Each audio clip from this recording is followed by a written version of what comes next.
마태복음 12장 9절에서 13절 말씀입니다. 거기서 떠나 그들의 회당에 들어가시니 한쪽 손 마른 사람이 있는지라.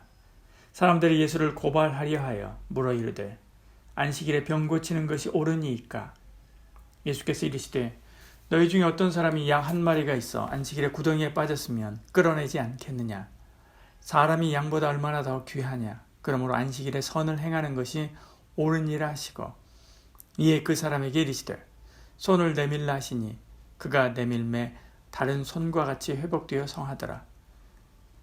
아멘. 주님 밀밭에서 안식일 논쟁을 하시고 다음 날 회당에 들어가 말씀을 가르치셨습니다. 거기에 한쪽 손 마른 사람이 있었습니다. 10절에 한쪽 손 마른 사람이 있는지라. 사람들이 예수를 고발하려 하여 물어 이르되 안식일에 병 고치는 것이 옳으니까 묻습니다. 사람들은 예수님을 고발하려고 일부러 안식일에 병 고치는 것이 옳으냐라고 묻고 있는 것입니다. 그들의 의도를 주님도 알고 제자들도 알고 주변에 있는 사람들은 다 알았을 것입니다. 이처럼 주님을 따른 사람도 많았지만 또 반대하는 안티도 많았습니다. 그들은 예수님께 대놓고 면전에서 면박을 주고 코앞에서 비아냥거리며 조롱하고 때리고 찌르고 결국에 죽이기까지 했습니다.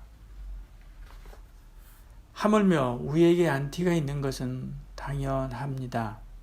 예수님은 제자들에게 누군가 우리를 미워하여 이유 없이 괴롭게 하고 조롱하고 시험하거든 그것을 이상하게 여기지 말라라고 말씀했습니다. 요한복음 15장 18절에 세상이 너희를 미워하면 너희보다 먼저 나를 미워한 줄 알라 말씀하죠. 여러분을 괴롭게 하고 힘들게 하는 사람이 있습니까? 그 일로 마음이 심히 괴롭고 어렵습니까? 주님도 그런 일 당했습니다. 우리도 그런 일 당할 수 있습니다. 뱀같이 지혜롭고 비둘기같이 순결하게 대처하십시오. 하나님의 방법대로 하십시오. 하나님의 약하심이 사람보다 강합니다. 고린도서 1장 25절에 말씀하죠. 하나님의 어리석음이 사람보다 지혜롭고 하나님의 약하심이 사람보다 강하니라. 하나님의 방법을 따르십시오.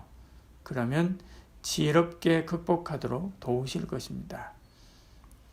그들은 올무로 시험했지만 주님은 지혜로 대답하십니다. 11절에 예수께서 이르시되 너희 중에 어떤 사람이 양 한 마리가 있어 안식일에 구덩이에 빠졌으면 끌어내지 않겠느냐 말씀하죠.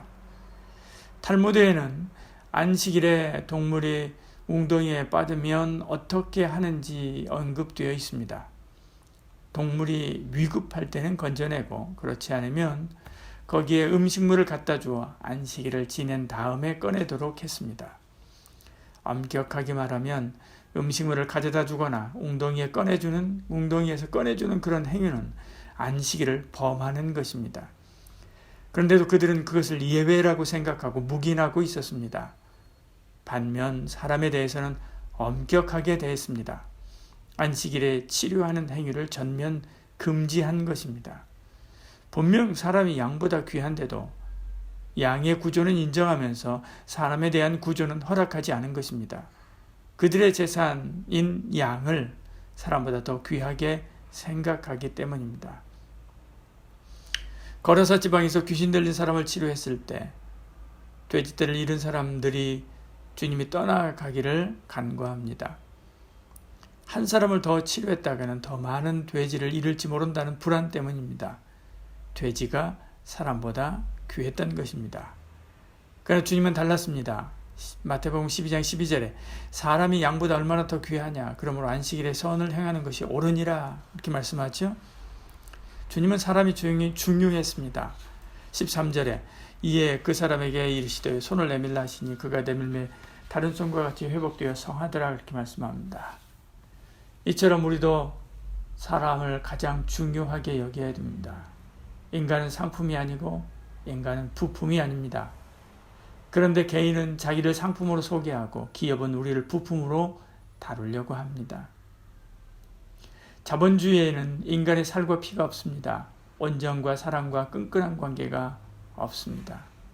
현대사회는 기어처럼 물리는 업무와 쉼없이 펌프질하는 모터만 있습니다.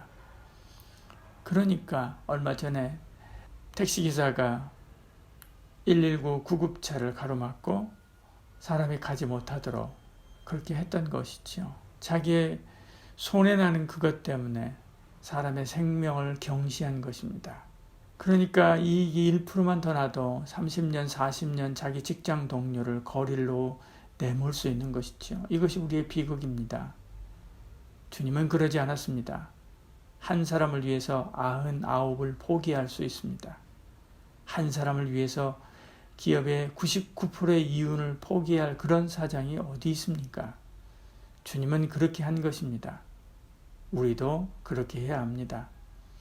말도 안 되는 이것이 AI 인공지능보다 뛰어난 인간다움이고 하나님의 백성다움입니다. 오늘도 이런 삶으로 주님을 기쁘시게 하는 저와 여러분 되기를 축복합니다. 기도하겠습니다. 사랑이 많으신 우리 하나님, 온정이 사라진 시대입니다. 인간의 살과 피가 식어져 버린 이 자본 논리 속에 우리가 살아가고 있습니다. 그래서 우리의 생각도, 우리의 판단도, 우리의 삶도 메말라 가고 있습니다. 그러나 주님, 우리는 그러지 않게 하시고 주님을 따르게 하여 주시옵소서. 주님과 같이 사랑과 온정으로 사람들을 대하고 또 섬기고 또 그들과 함께 하나님이 기뻐하는 하나님의 나라를 세워가는 저희들 되게 하여 주시옵소서. 예수님 이름으로 기도드리옵나이다. 아멘.